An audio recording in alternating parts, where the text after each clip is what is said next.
Has you ever noticed how, like, sometimes you see a tiny little idea turn into something huge? Like a company that goes from practically nothing to like a global brand.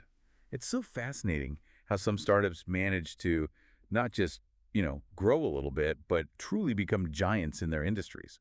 Yeah, absolutely. That whole process is exactly what we're diving into today. It's all about scaling up in the world of entrepreneurship.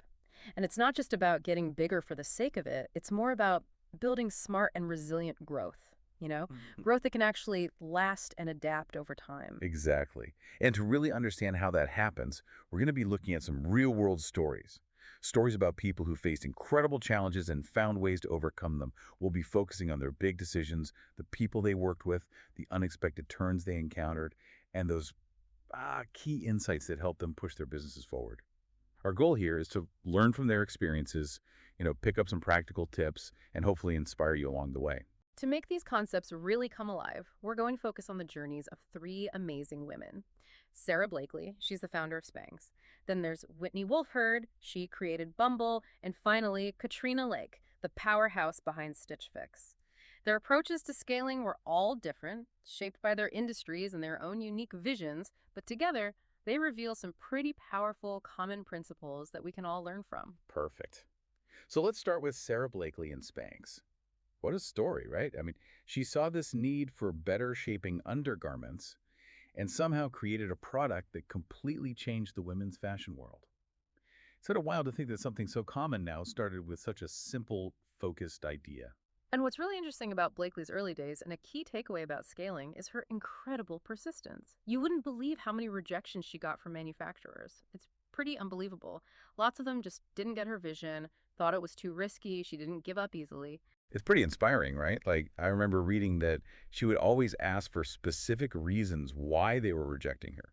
She treated each no as like valuable feedback that she could use to get better. Exactly. And that's a crucial part of being resilient. It wasn't just about pushing through, it was about learning from those setbacks and using what she learned to adjust her strategy.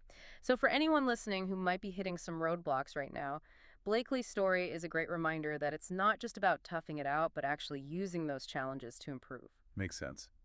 Okay, let's switch gears and talk about Whitney Wolf Herd and Bumble. Her vision for online dating was so different. She really shook things up by giving women more control in how they connect with others. She addressed a real concern about safety in online dating, which is something a lot of people worry about. Yeah, it was a brilliant example of finding a need in an existing market and coming up with a solution that really connected with a certain group of people. What's fascinating is that Bumble's growth wasn't just about getting more users, it was about creating a whole different kind of experience based on respect and giving women more agency. And here's a fact that really shows how successful she was. Back in 2021, she became the youngest woman ever to take a company public. That's a huge accomplishment. It really says something about Bumble's impact and her leadership. What do you think were some of the main reasons behind that crazy fast growth? Well, one big factor was how clear and strong Bumble's mission was. By focusing on empowering women, they tapped into a really significant and underserved part of the market.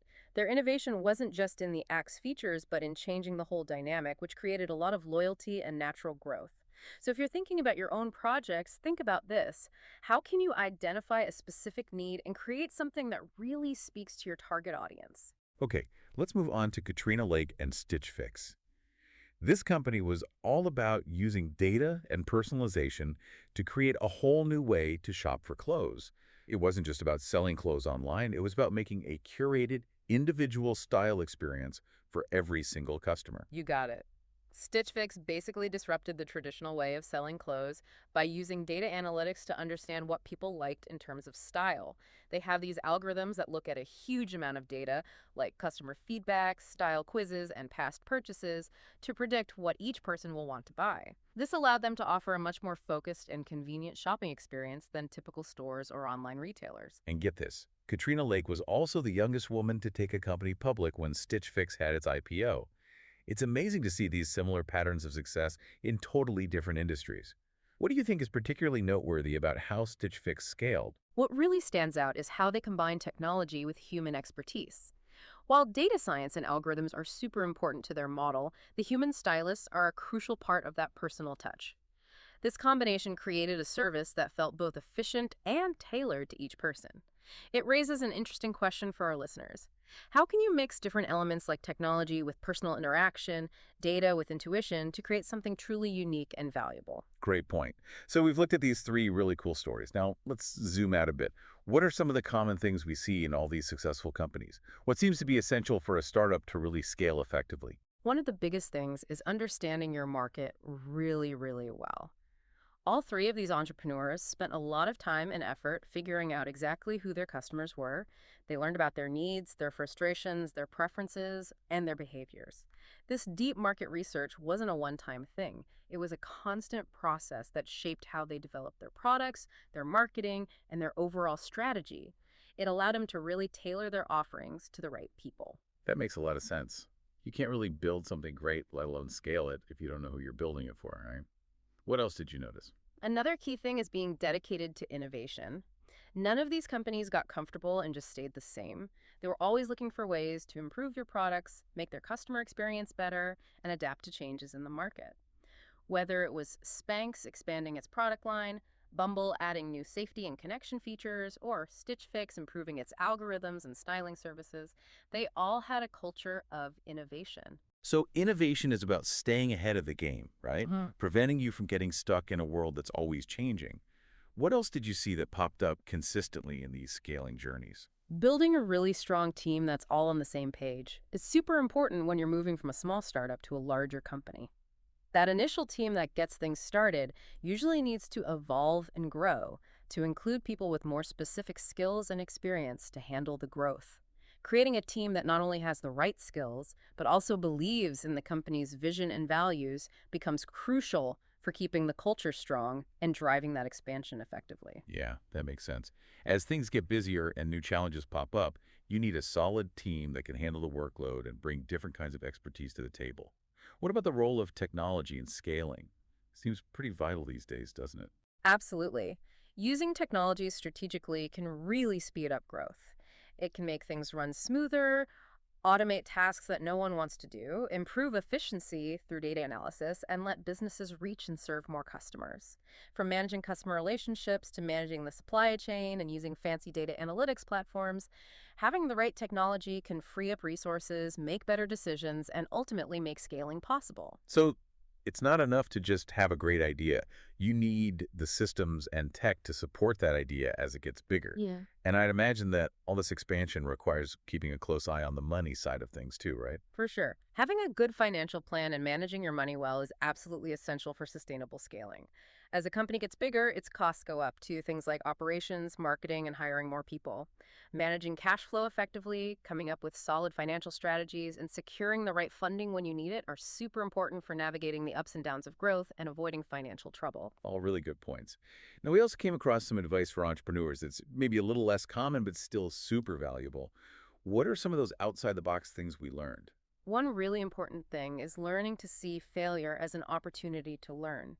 The journeys of these successful entrepreneurs and many others weren't always smooth sailing. They had setbacks, made mistakes, and tried things that didn't work out. The difference wasn't that they never failed, but that they used those moments as valuable information that could help them create better strategies and ultimately lead to success in the long run. That's so true. We often focus on the wins, but it's those failures that teach us the most important lessons. What's another unconventional but powerful tip? Building a strong community around your brand is also super powerful, but people sometimes underestimate it. When you have a loyal group of customers who really connect with your product or service, they can become your biggest fans and spread the word from you. These engaged customers can give you valuable feedback, tell others about you naturally, and really help you grow in a way that feels authentic and lasting. So looking back at the stories of Sarah Blakely, Whitney Wolf Herd, and Katrina Lake, we see these common themes popping up. Even though their stories and industries are different, understanding the market, constantly innovating and building strong foundations seem to be universal keys to achieving real scale. Absolutely. It's a reminder that while every journey is different and has its own challenges, these core elements, resilience, always striving for improvement, and having a strong connection with your customers, are things we see again and again in successful entrepreneurs. So for all of you listening, think about these stories and what we've talked about today. How do these insights connect with what you're working on right now? What stands out as being particularly relevant to your own journey? We hope this deep dive has sparked some ideas for you. What we've learned is just the starting point. Think about what your next step could be, whether it's learning more about scaling or actually putting these principles into practice in your own work. What's the one big takeaway that's got you thinking differently about growth and how you might approach